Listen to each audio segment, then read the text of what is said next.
Is someone there? Strange. Wandering souls never stray this far. I'm sure they'll pass by soon. Wait. It seems this one can hear me.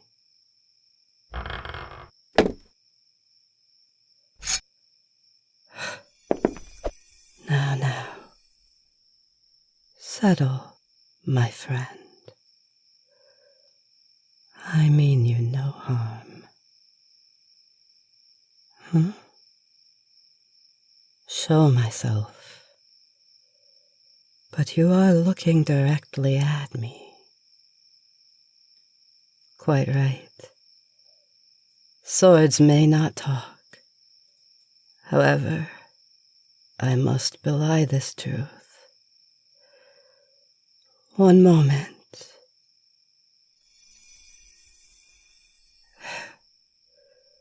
Your eyes do not deceive you. I merely retain an ethereal form to better interact with you.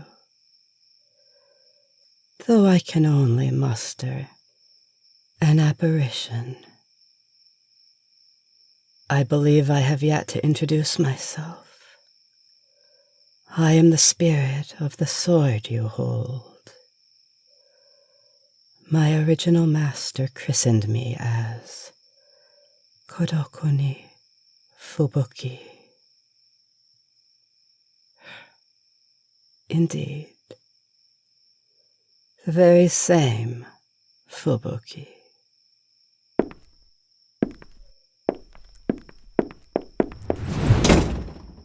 Prithee, there is more to the tragedy than told in your storybooks. I am no demon blade. As you're still in control, I ask only that you learn the truth, so you may finally illuminate the truth of that day. Then you may leave me to rest again.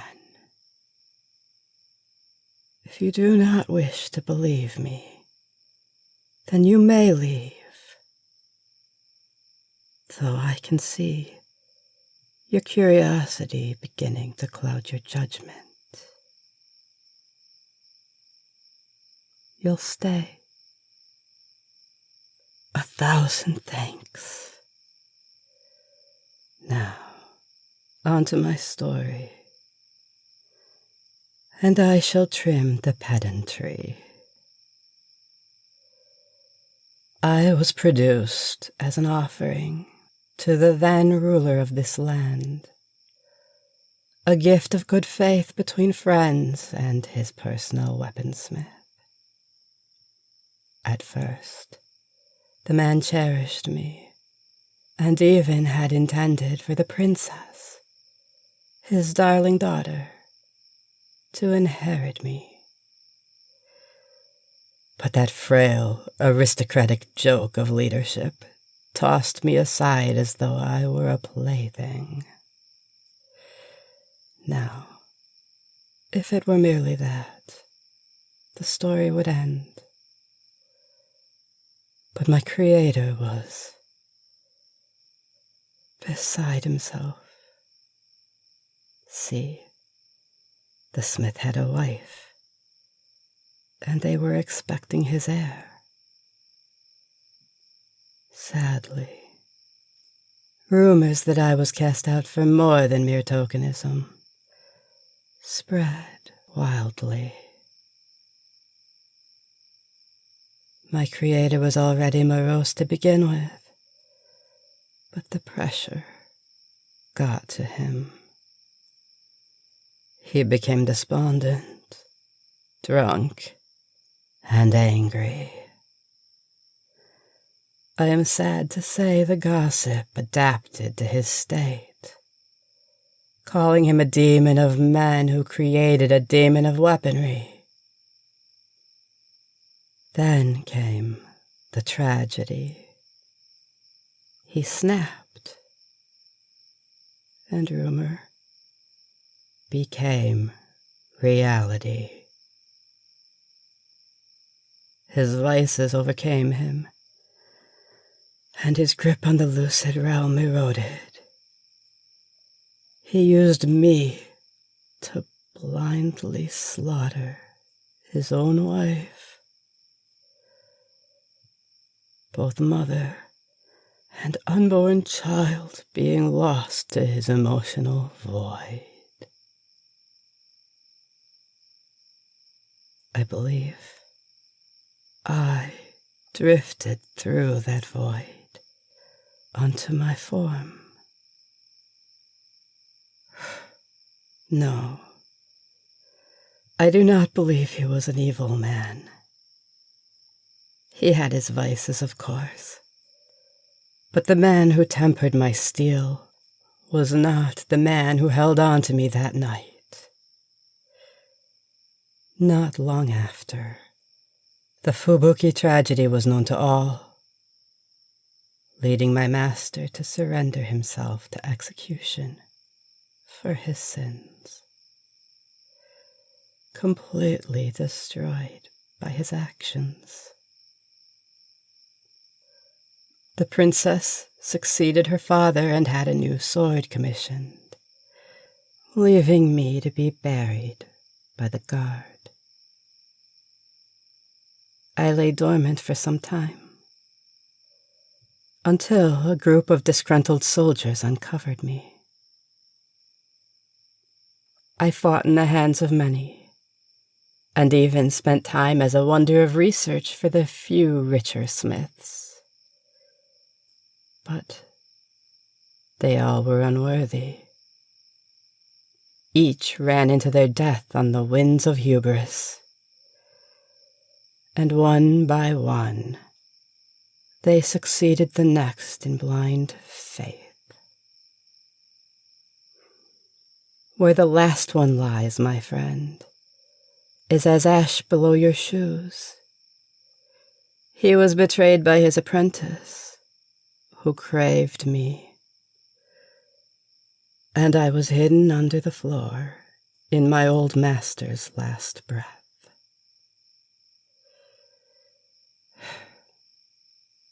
I do not wish for my Creator to be forgiven, nor exempted from his sins. I hope the truth can be shown to the world at last.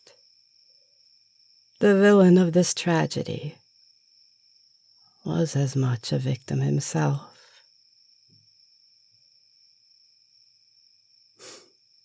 You, I must concede, are the first to listen in some time. At one point, some two-bit swordsmith created a legion of forgeries in my image.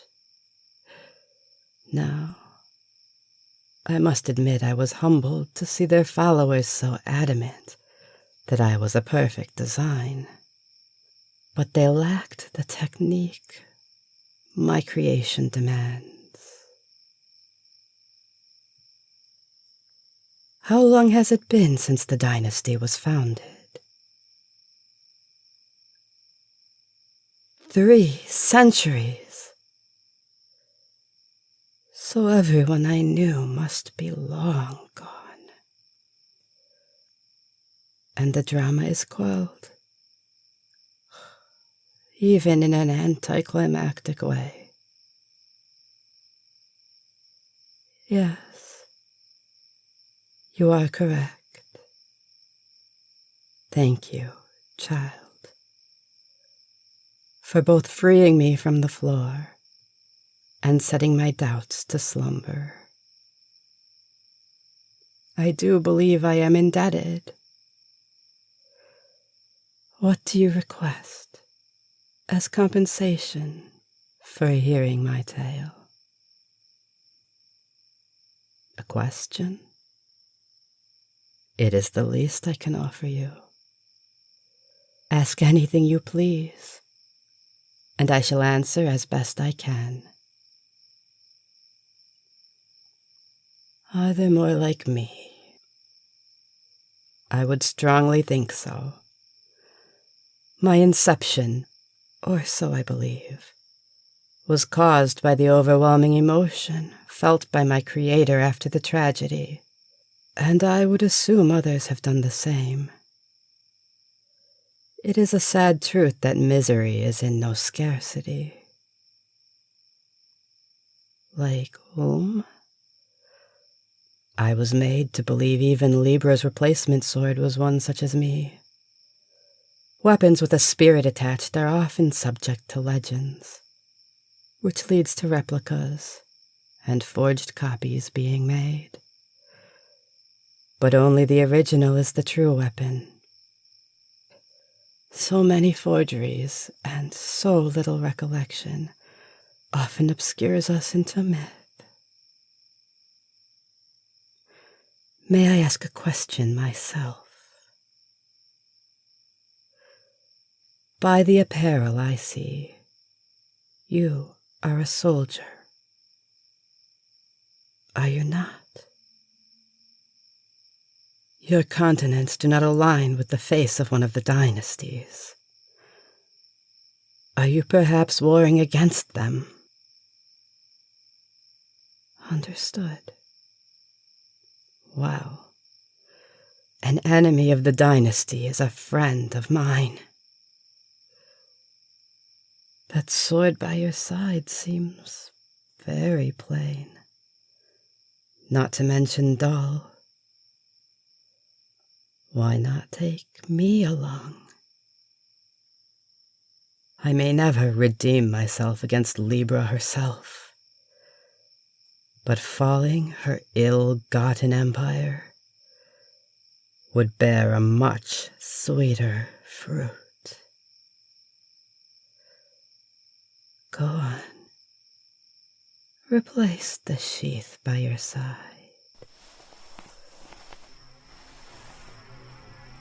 What's wrong? Ah, yes. You look dazed. I am afraid it is the fate of any whom wield me. My creator's ambivalent emotions seeped into my soul, and to simply own me erodes the weak-willed. However, you seem to be of an iron mind. Impressive. You may just be a worthy master, after all. Yes, you may be worthy after all. If not, then my aura would have simply consumed your mind. The grogginess will subside soon. It's an unfortunate and inevitable result of a new owner. I'm sure a few practice sessions will clear out the fatigue.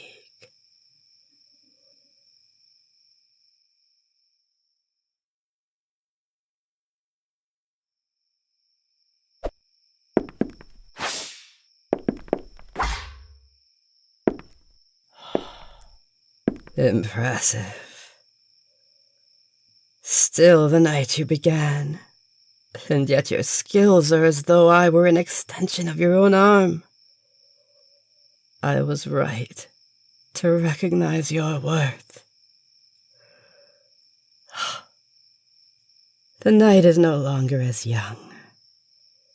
We should retire before the creatures of the night can stalk us. Rest now, warrior. When you awaken, we shall depart. Feel no anxiety. I will be at your side at all times.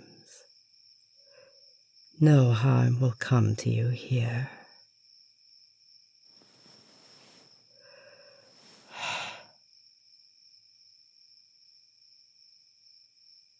Finally, an owner who won't become like the others. I must keep them alive. Who knows when another, if another comes along. While my new master slumbers, I should find some lost vagrants. Their blood can be payment. My master spoke of the two factions being close to war. Perhaps an atrocity to encourage the powers that be would suffice. Sweet dreams, brave one. We have much to achieve.